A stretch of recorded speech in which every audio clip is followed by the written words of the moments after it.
อีกโอ้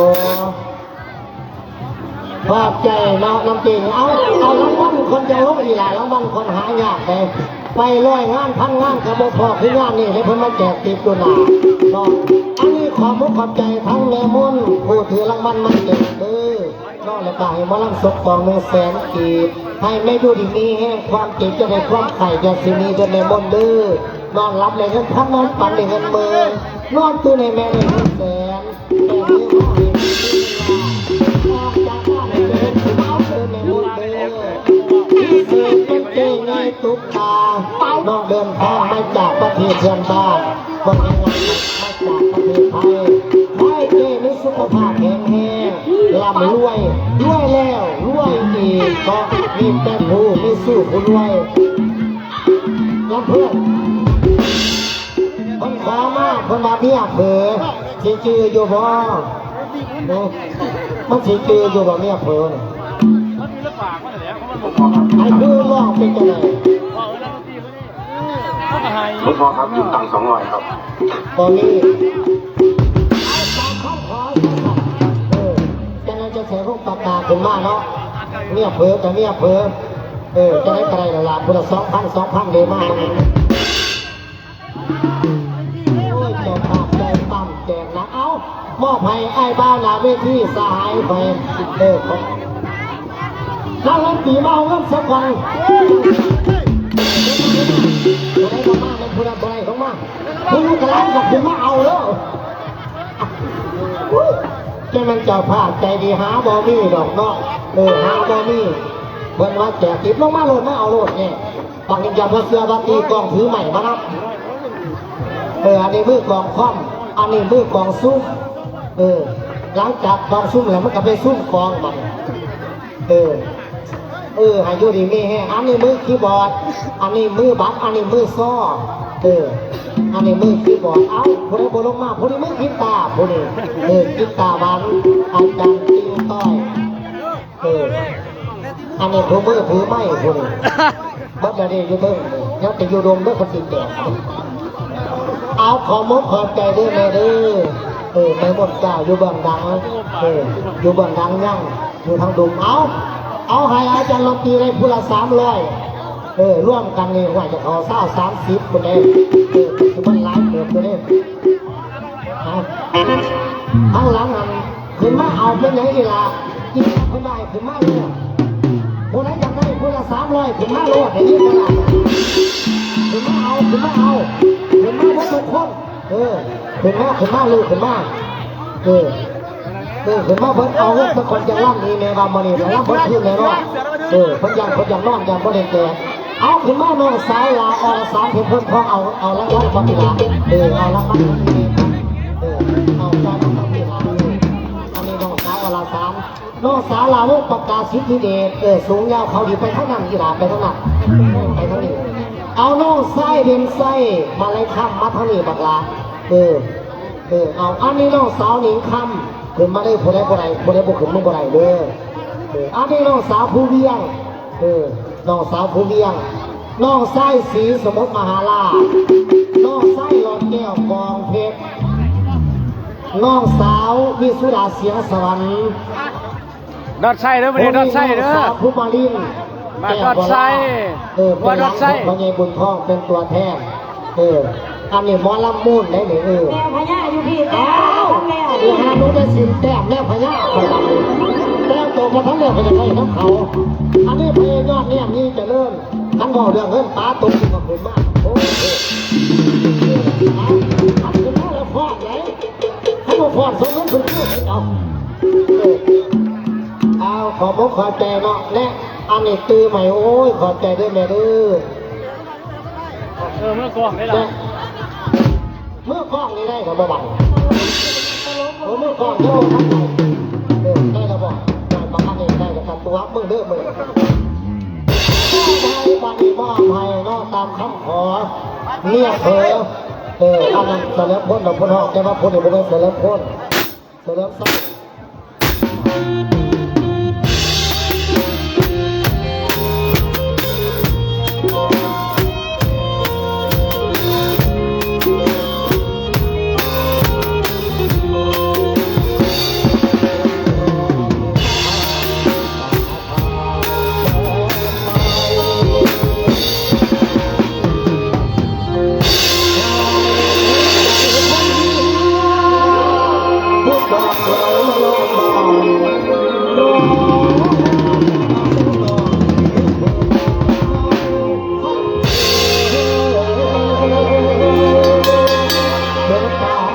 อยให้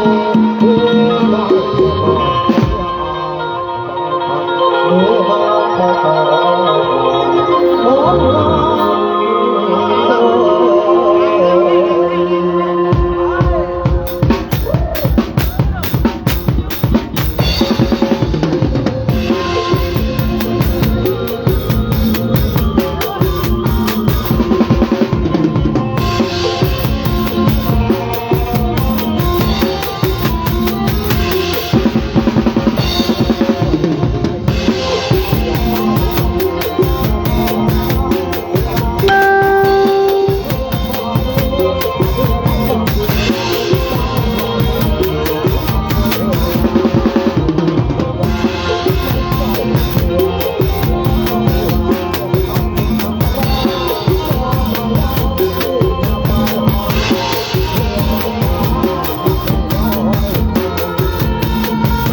ลาสาวลาวกประกาศทักทายสบายดีกับพี่กับน้องน้องแล้วก็น้องสาวนิ้วคำปากต้อนกันไปเป็นจังหวะหลายๆจังหวะมอบให้กีแกพี่แกน้องเล็กมอกแคนแฟนมาลำเจ้าเห็นบ่เบิ่งนั่นนี่ผู้ว่าสำน้อยเต้นแซวซ่านี่ก็สารวัตรกับพยาบาลเลย เล่นมาเต้นเราอันนี้เราก็มาควงมาซ่าก่อนอื่นก็ขอฝากสบายดีพ่อแม่พี่น้องฝากการใส่ฝากนอกทุกคนพิเศษแหละที่เป็นสภาพเจ้าหน้าคุณท่านบริการในคืนนี้ก็สมบูรณ์เรียนคุณนี้เนาะเรียนด่วนใส่ใจสภาพเดี๋ยวเรามาว่าผู้ข่าวว่าประกาศเดี๋ยวดีใจที่น่าเสียงว่าฝากให้ใจเย็นๆด้วยรับรองจะได้ฟังบทเพลงเพราะเราจะไม่ร้ายกำลังประกาศไปฝากให้เป็นนักร้องรำเดี๋ยวเราเล่ากันเป็นน้อยห้อยกอดแทนเพื่อนจะสิมอบให้มาดีสุดาเนาะเอาตั้งใจให้พ่อของตาดีทำ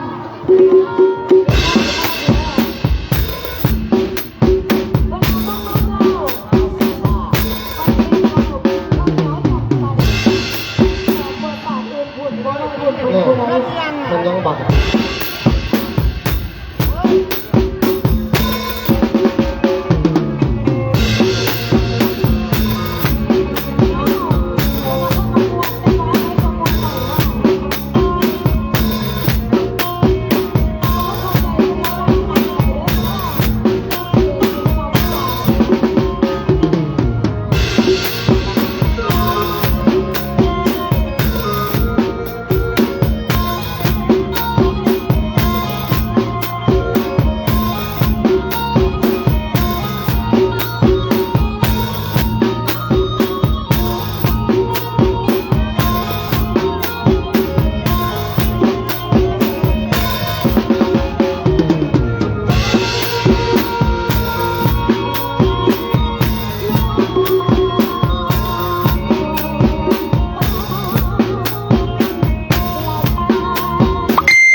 งกตัดกำยิงทำในส่วนกำเรื่องตอกบอก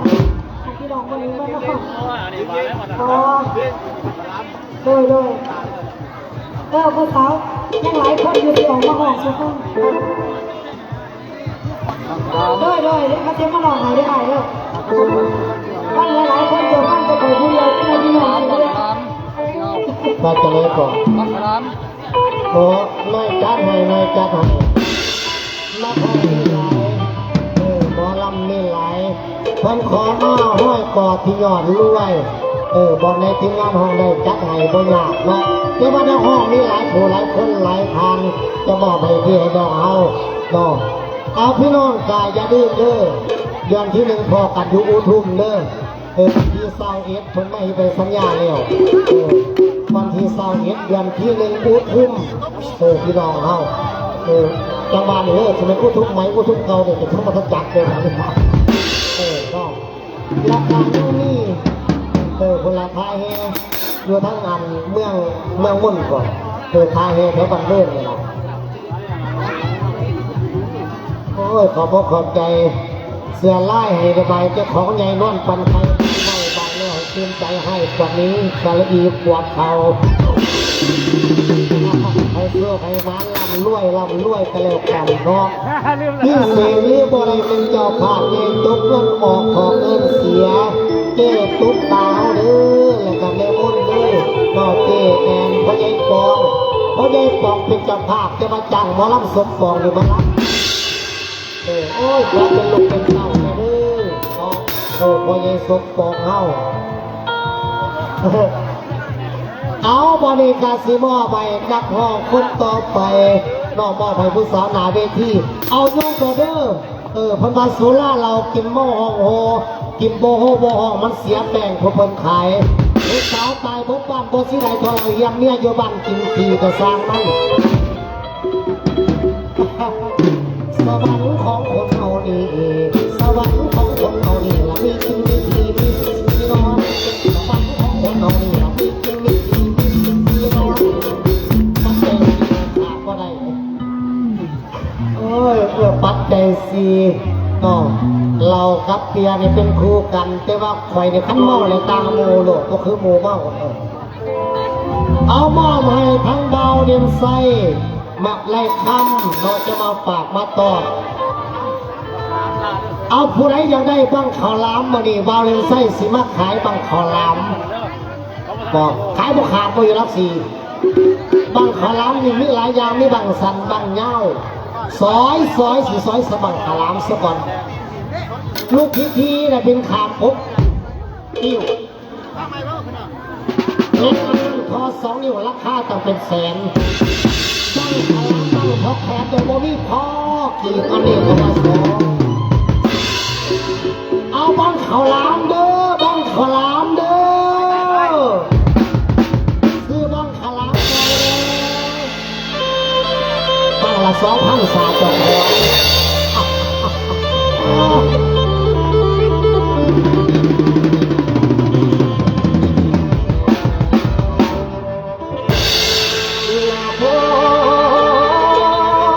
เปิดผ้าตังออกมาดังไปเขาลาม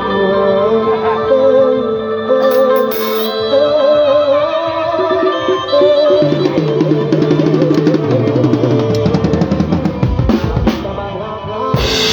สื่อซอยสายเดินองสื่อซอยสายเดิน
จอยดึงไหนทางใต้พี่ใต้น้องกับน้องพี่น้อง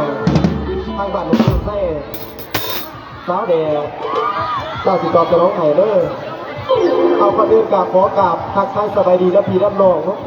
พี่น้องบ้านหัวเส้บ้านหัวดอนไส้เนาะพี่น้องสำหรับผู้ขายเองก็โอ้ยจะคนจะเกิดมาพองลงไปอยู่พี่น้องนี่ทางอาจารย์สมปองคนเดียวเอามาปั่นมาแดงเอาจนมาไหลปันนี่พี่น้องเอามาเป็นพี่น้องก็สำหรับเราเด็กเองกับว่าไม่ยังมาฝากมาตอดมาพี่น้องนี่แต่เสียงห้องและเสียงดังคิดผ่านบันไลกับขอโทษขออภัยนี้น้ำพอน้ำแดงน้ำผีน้ำนองเอามาเป็นตอบสนองให้กันเดียวกันสาวแดงบ้านหน้าผู้สาวด้านหลังเวทีขอมาเลยเอาขอเสียงสาวแดงได้มาเลย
สาวบอกสอง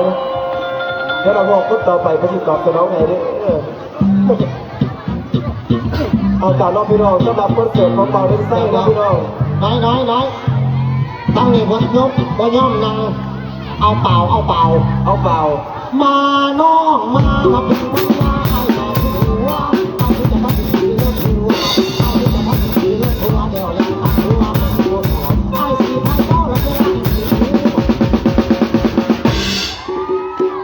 มันเมียนมาจะบอกนะมันคนละเพศเอาเป่าเพลงเด็กไม่ได้ซ้อมกันเด้อเพลงเลย